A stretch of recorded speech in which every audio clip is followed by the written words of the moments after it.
Welcome back to RobMotive. You know, I've had the 2023 Toyota Tacoma. It's the third gen, by the way, if you didn't know, for several months now. And while I have to say, Toyota really has perfected the Tacoma in this generation. I mean, they've got it almost perfect. But there are really three things that I still didn't like about it. Now, I've corrected two of them. The first one, you can't really correct. The first one is availability and pricing.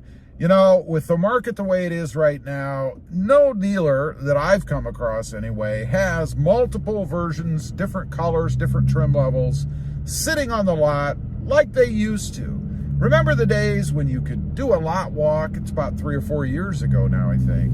But you could do a lot walk down the row and kind of pick out the color that you wanted. You could test drive a Tacoma. You could get the trim that you wanted, you know, the options, all that kind of stuff. You can't do that anymore. Nobody has any, at least not in my area. They're selling just as fast as they get allocated to the dealership. You get lucky, and I did on this one, to actually have a truck that's available on the lot. Of course, it's one truck, maybe two, and you got to take it if you want it, because otherwise you're going to put down a deposit, sign up for one that's on allocation, and then have to wait for it. Along with that kind of goes pricing. You know, there's no dealing anymore. You might get a little bit off if you're lucky, but it's not like the old days where you could get 4 to 8%, maybe 10% if you're lucky, off the price of a Toyota Tacoma. A lot of dealerships that I've seen are still adding premiums, which I think is absurd.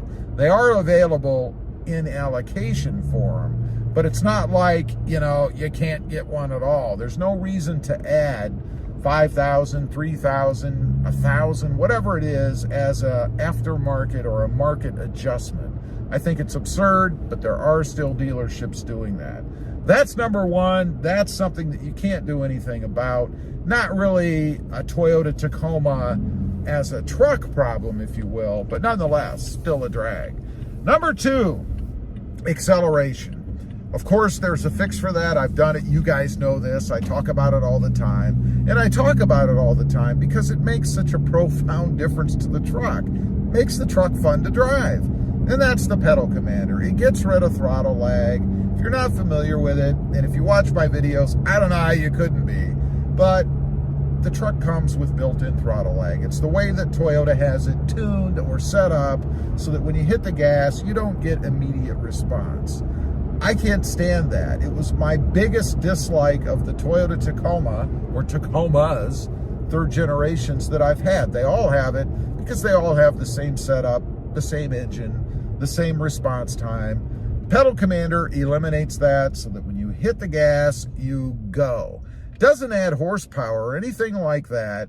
What it does is allows you to utilize the horsepower that the truck has without being throttled, without having that lag. By the way, anybody that wants one, there is a link down below with a discount code.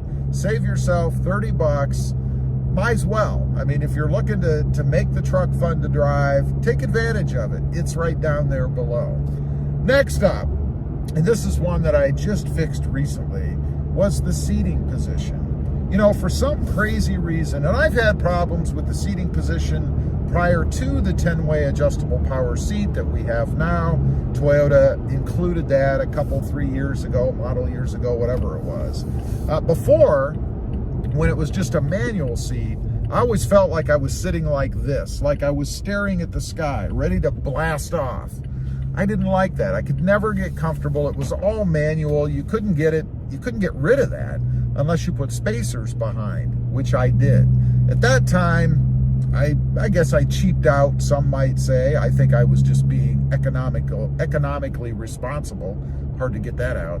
And that I used just regular spacers, ultimately washers, which I could stack to get the right height that I wanted so that my seat was then level.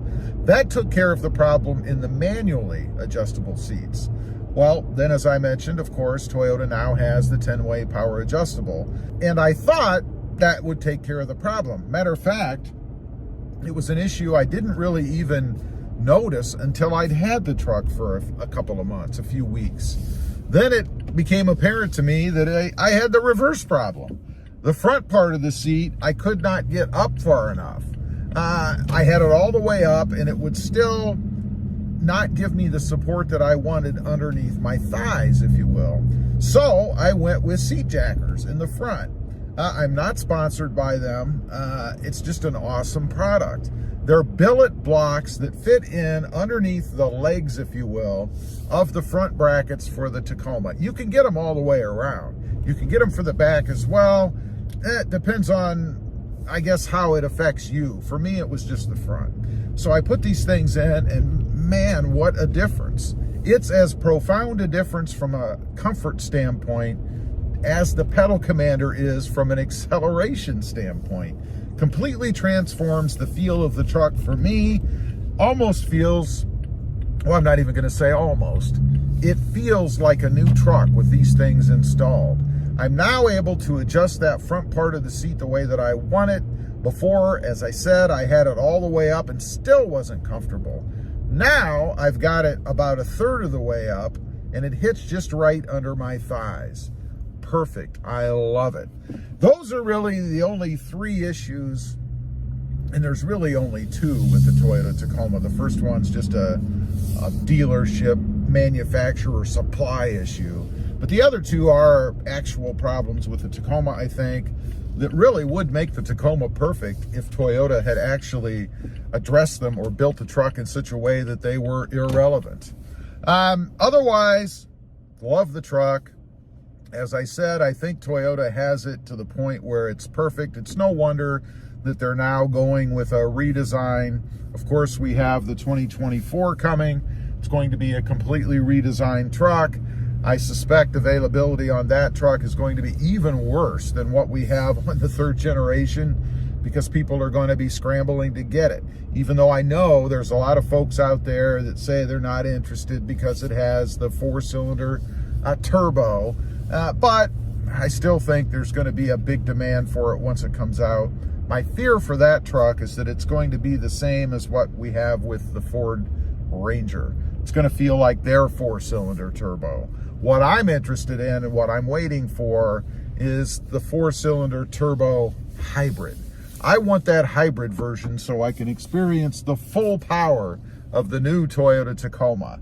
Unfortunately for me, that's not going to be probably until mid to late 2024 from what I hear, and that's assuming there aren't issues with it and Toyota doesn't run into parts shortages and things like that. You know, I have a Toyota Prius. Still can't believe I'm saying this, but I have the redesigned Prius on order right now. Going to be an awesome car, and I've run into a wait time because of part shortages and things like that, although I may actually have it at the point that this video airs. We shall see. Anyway, leave a comment. Let me know if you agree. Has Toyota perfected the Tacoma except in those two areas? I'd be curious to know. Thanks for watching. Stay safe out there. Bye.